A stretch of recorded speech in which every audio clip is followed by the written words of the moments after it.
Hello students, देखिए इस video को आगे बढ़ाते हुए हम एमपीबीए के अन्य जो कैरेक्टर्स हैं उनके बारे में डिस्कस करेंगे। पिछले वीडियो में एमपीबीए के ही कुछ कैरेक्टर्स के बारे में हम जान चुके हैं, डिस्कस कर चुके हैं। देखिएगा आगे बढ़ते हुए हम इस वीडियो के अंदर अन्य एमपीबीए के कैरेक्टर्स में जैसे चर्चा करें तो एम्फीबियंस जो जंतु होते हैं, अक्सर इन जंतुओं के जो दांत होते हैं वो एक समान तरह के ही होते हैं। कहने का मतलब ये है एम्फीबियंस के जो दांत हैं वो हम समदंती कह सकते हैं, समदंती प्रकार के होते हैं। मतलब मोस्टली एम्फीबियंस समदंती और बहुबार दंती होते हैं। आपको दो शब्द याद रखने हैं, बहुबार दंती। और इन दोनों का मतलब आपको सीधे समझ में आना चाहिए कि एम्फीबियन जंतुओं के जो दांत होते हैं जबड़े के अंदर, वो समदंती का मतलब है सभी दांत समान होते हैं, यानी एक जैसे ही होते हैं। जैसे हम ह्यूमन में पढ़ते हैं 4 प्रकार के दांत पाए जाते हैं, है ना, incisor, canines, premolar and molar. इस तरीके से डिफरेंट टाइप के हो गए 4 प्रकार के। लेकिन एम्फीबियंस में ऐसा नहीं होता है, अर्थात सभी दांत कैसे होते हैं, सेम प्रकार के ही होते हैं, इसलिए समदंती कहे जाते हैं। और बहुबार दंती का मतलब है इनके दांत जीवन काल में जितनी बार टूट जाते हैं, गिर जाते हैं, पुनः उतनी ही बार दोबारा आ जाते हैं। यानी 2 बार टूटे 2 बार आ जाते हैं, 5 बार टूटे 5 बार ही पुनः आ जाते हैं। कुल मिलाकर जितनी बार टूटते हैं उतनी ही बार दोबारा आ जाते हैं, इसलिए ये बहुबार है। ह्यूमन में हम देखते हैं पूरे जीवन काल में 2 बार ही दांत आते हैं। एक बार दूध के दांत आते हैं, दूसरे स्थायी दांत आते हैं, और स्थायी दांतों के टूटने के बाद फिर दांत नहीं आते, यानी 2 बार ही आते हैं, इसलिए ह्यूमन द्विबार दंती होता है। बात समझ में आ गई होगी। तो दांतों की एक ये खासियत आपको एम्फीबियन के कैरेक्टर्स में बहुत अच्छे से याद रखेंगे, ठीक है भाई। अब देखिए नेक्स्ट कैरेक्टर की हम बात करें। कैरेक्टर्स एम्फीबियंस के ही हम पिछले वीडियो में भी पढ़ चुके हैं, आगे जो बचे हुए कैरेक्टर्स हैं उनको यहाँ पढ़ रहे हैं, ठीक है। बात करें हम इसके हार्ट की, तो हृदय जो है इनका, हृदय 3 कक्षों का बना होता है। मैं शॉर्ट में लिख रहा हूँ यहाँ पर, हृदय 3 चैम्बर्ड होता है। पीसीज में हम पढ़ के आए थे 2 चैम्बर्ड हार्ट पाया जाता है, ठीक है। यहाँ एक चैम्बर और डेवलप हो जाता है, और 3 चैम्बर्स में से एक आलिंद होता है और नीले 2 होते हैं। आपको ध्यान रखना है, आलिंद 1 और नीले 2 होते हैं। साथ में यहाँ पर साइनस विनोसस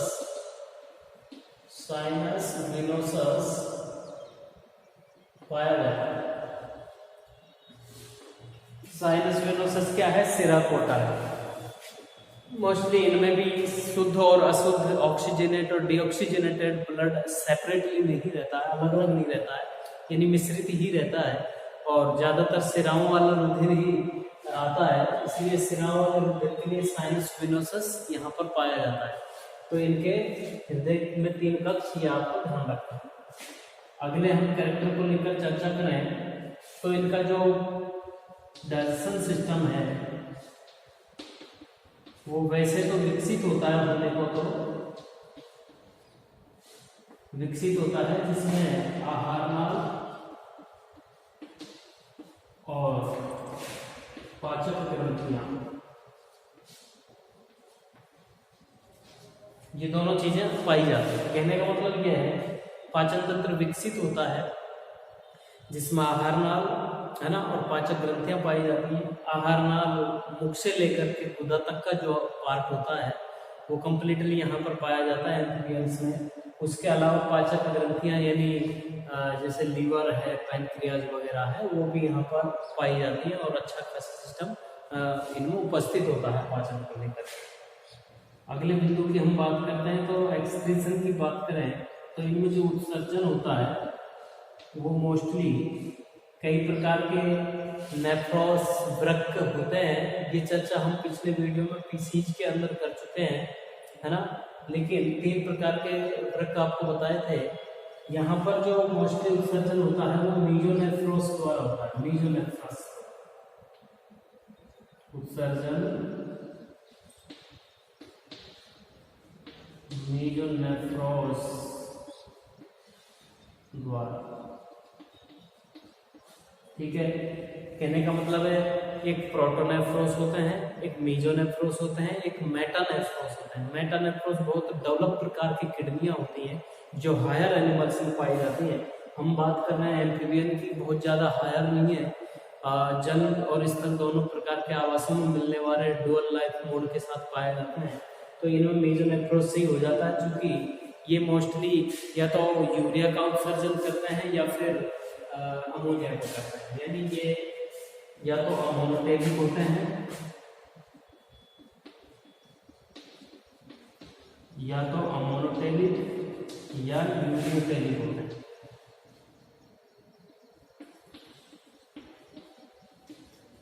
अर्थात इसका मतलब क्या होगा, उत्सर्जन मीजोनेफ्रोस के द्वारा होता है और इसमें मोस्टली किसका उत्सर्जन किया जाता है, नाइट्रोजन वेस्ट के रूप में अमोनिया का अथवा यूरिया का।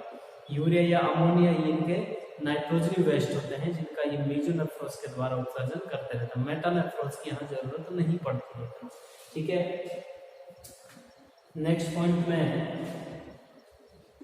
रेस्पिरेशन की बात, हम पिछले वीडियो में बता चुके हैं। रेस्पिरेशन के 3 मोड्स हैं एम्फीबियंस के अंदर, ये स्पेशल खास बात थी इनकी, तो रेस्पिरेशन को यहाँ में नहीं पढ़ना है। अब हम बात करें इसमें मस्तिष्क की, तो इनका जो मस्तिष्क है,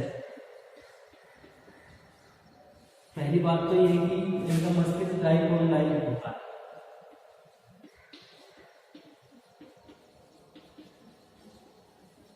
आप एक तो आपको ये ध्यान रखना है, जो ब्रेन है वो कैसा है, डाइकोटाइलिक। कहने का मतलब 2 गोलार्धों में, 2 स्फीयर्स में बटा हुआ है ना। और जो क्रेनियल नर्व्स की संख्या होती है वो इसमें 10 जोड़ी है। क्रेनियल नर्व्स कितनी पाई जाती है, 10 पेयर्स। जो पीसीज में भी हम 10 पेयर पढ़ के आ रहे थे। आगे के फाइला की हम चर्चा करेंगे, नेक्स्ट हायर एनिमल्स पर समूह पर जाएंगे तो वहां इनकी संख्या बढ़ जाएगी, लेकिन यहाँ पर 10 जोड़ी ही होती है, आपको ध्यान रखना। और इसमें देखिए कार्पोरा क्वाड्रिजेमिना मस्तिष्क का जो भाग है डाइकोटाइल में से, और जो प्रमस्तिष्क है ये एटलस, जो गर्दन की प्रथम वर्टेब्रा होती है एटलस, उसके साथ पीछे की तरफ जुड़ा रहता है, जहां से मेरुदंड फिर निकल करके जाता है, तो वो वाला हो गया, ठीक है। अब देखिएगा अगले हम कैरेक्टर की बात करें एम्फीबियन में, तो इनका जो जनन तंत्र है उसमें जनन वाहिनियां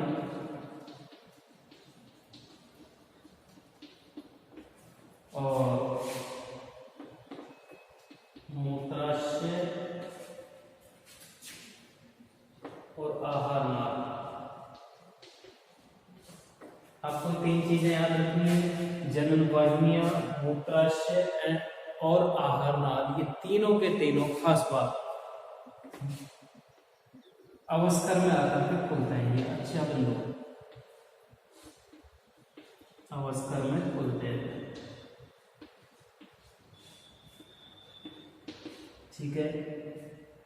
बात समझ में आ गई होगी। जनन वाहिनियां जिसमें अंडवाहिनी शुक्रवाहिनी दोनों होंगी, मूत्राशय है ना ये होगा, और आहार नाल, ये तीनों के तीनों ही बहुत अच्छा बिंदु है। इसमें आकर के खुलते हैं, अवस्कर में आकर के खुलते हैं। अवस्कर के बाद सारा जो क्या नाम से पथ होता है, मार्ग होता है, वो कॉमन ही हो जाता है इन सब का, जनन वाहिनियों का भी, मूत्र का भी, वो सब एक ही कॉमन मार्ग से बाहर निकलते हैं। लेकिन आपको ध्यान यहाँ ये रखना है कि अवस्कर पाया जाता है, और ये तीनों संरचनाएं, नदियां, वाहिनियां अवस्कर में ही खुलती हैं। ये इम्पोर्टेंट, क्योंकि आगे के जो हम हायर फाइला में एनिमल्स को देखेंगे तो वहाँ अवस्कर जैसी संरचना होती ही नहीं है। ठीक है, वहाँ धीरे धीरे रेक्टम आ जाता है, रेक्टम वेनस वाला पार्ट डेवलप हो जाते हैं, तो वहाँ थोड़ी सी कॉम्प्लेक्सिटी बढ़ जाती है। ठीक है, और देखिए अगले बिंदु में हम चर्चा करें तो इनमें मोस्टली जो निषेचन है वो बाह्य ही होता है ज्यादातर, निषेचन बाह्य होता है, और जो परिवर्धन होता है इनमें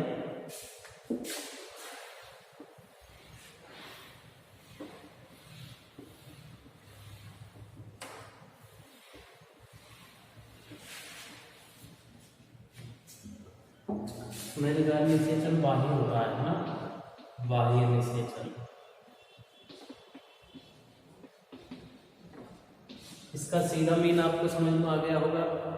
दोनों प्रकार के गैमेट्स एम्फिबियंस में कहाँ पर दिए जाते हैं, बॉडी के बाहर, शरीर से बाहर एक माध्यम में दिए जाते हैं, जलीय माध्यम में दिए जाते हैं, जिससे निषेचन जो है दोनों गैमेट्स का जो कॉन्जुगेशन है वो शरीर के बाहर किसी दूसरे माध्यम यानी जल में ही होता है, इसलिए निषेचन बाह्य होता है।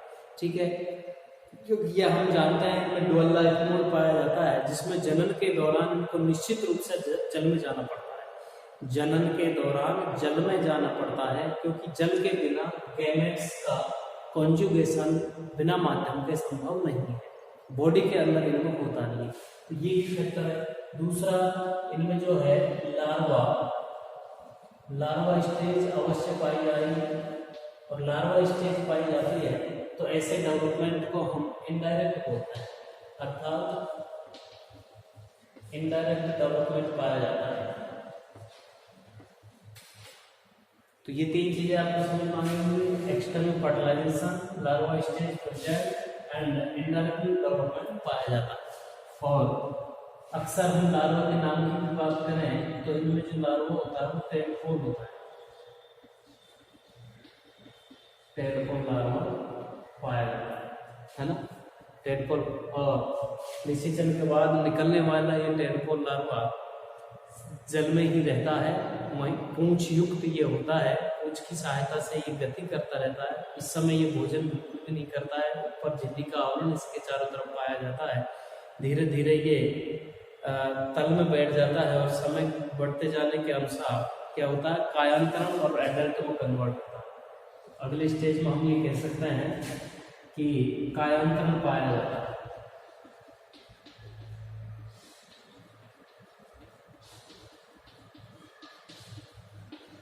और कायांतरण पाए जाने का मतलब क्या है, कायांतरण यानी मेटामॉर्फोसिस। मेटामॉर्फोसिस है क्या, मेटामॉर्फोसिस में जो लार्वा बनता है वो ही कुछ चेंजेस के द्वारा, कुछ परिवर्तनों के माध्यम से किसमें कन्वर्ट होता है, बदलता है, एडल्ट में बदलता है, वयस्क में बदलता है। तो कुल मिलाकर टेडपोल जो लार्वा जो अवस्था है वो कुछ परिवर्तनों के द्वारा वयस्क में बदलता है, उसे कायांतरण कहते हैं, मेटामॉर्फोसिस। तो इनडायरेक्ट डेवलपमेंट में कायांतरण का पाया जाना निश्चित है, कायांतरण पाया ही जाएगा, है ना। अब इनमें हम अंडे में विदलन की बात करें तो इसमें जो विदलन है क्लीवेज, वो वैसे तो पूर्णभंजी होता है लेकिन असमान भी होता है। विदलन कैसा होता है, पूर्णभंजी असमान प्रकार। क्या समझे इसका मतलब, पूर्णभंजी का मतलब जिसमें विदलन खांच आर पार गुजरती होगी, है ना, वो पूर्णभंजी विदलन है, होलोब्लास्टिक। और असमान का मतलब है जो अंडाणु है वो पूरा यानी बनने वाले जो कोरक खंड है विदलन के दौरान, क्लीवेज के दौरान जो ब्लास्टोमियर्स बनते हैं वो सेम साइज के नहीं बनेंगे, क्योंकि इनके अंडों में पीतक एक तरफ अधिक मात्रा में संचित रहता है, एक तरफ कम मात्रा में संचित रहता है।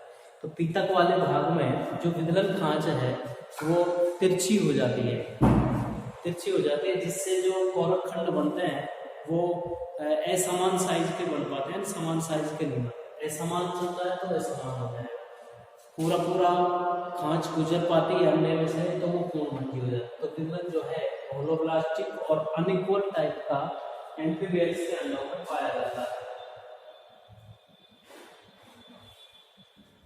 इनमें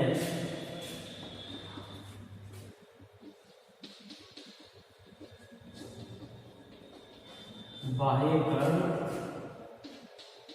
और गर्दन, ये दो चीजें होती ही है।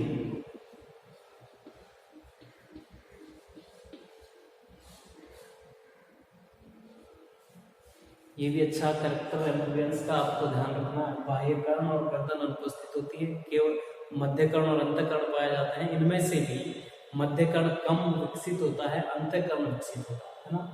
तो बाह्य कर्ण नहीं पाया जाता। उसके साथ उसके अलावा गर्दन भी इन एम्फीबियन जंतुओं में अनुपस्थित होती है।